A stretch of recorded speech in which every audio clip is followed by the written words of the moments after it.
Tahukah kamu apa pengertian dan perbedaan PDB dengan PDB per kapita? Bila belum tahu, simak video berikut. PDB adalah singkatan dari pendapatan domestik bruto.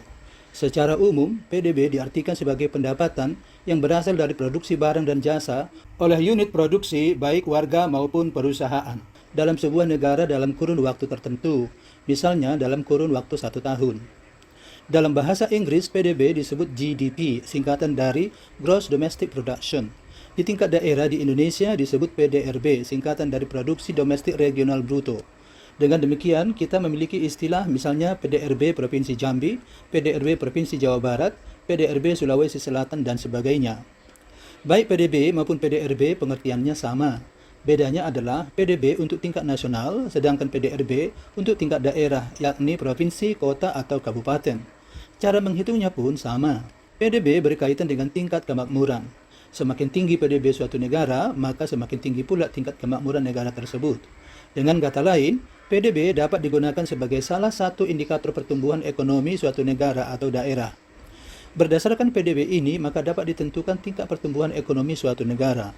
Secara sederhana, cara penghitungannya adalah membandingkan PDB tahun berjalan dengan tahun sebelumnya. Misalnya, sebuah negara, sebut saja negara Konoha, memiliki PDB sebesar 21.000 triliun rupiah pada tahun 2023, sedangkan pada tahun 2022 sebesar 20.000 triliun rupiah. Dengan kata lain, pada tahun 2023 terjadi peningkatan sebesar 1.000 triliun atau sebesar 5,3% pada tahun 2023. Maka pertumbuhan ekonomi negara Konoha pada tahun 2023 adalah sebesar 5,3%. Sementara itu, PDB per kapita yang juga disebut pendapatan per kapita adalah pendapatan rata-rata setiap warga biasanya dalam kurun 1 tahun. Cara sederhana menghitungnya adalah jumlah PDB dibagi rata dengan jumlah penduduk. Misalnya, PDB negara Konoha pada tahun 2023 seperti yang disebut di atas sebesar 21.000 triliun rupiah, sedangkan jumlah penduduknya pada tahun yang sama mencapai 280 juta jiwa. Maka secara sederhana, penghitungan pendapatan per kapita negara Konoha tersebut adalah 21.000 triliun dibagi dengan 280 juta penduduk. Dengan pembulatan maka diperoleh sekitar 75 juta.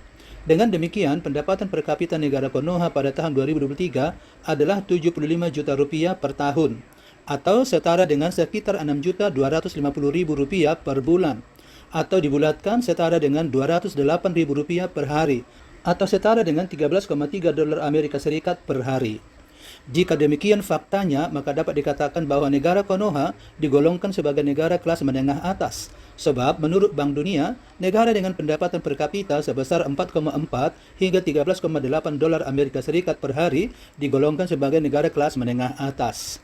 Oke teman-teman, berapa pendapatan per kapita daerahmu? Silahkan tulis di kolom komentar ya.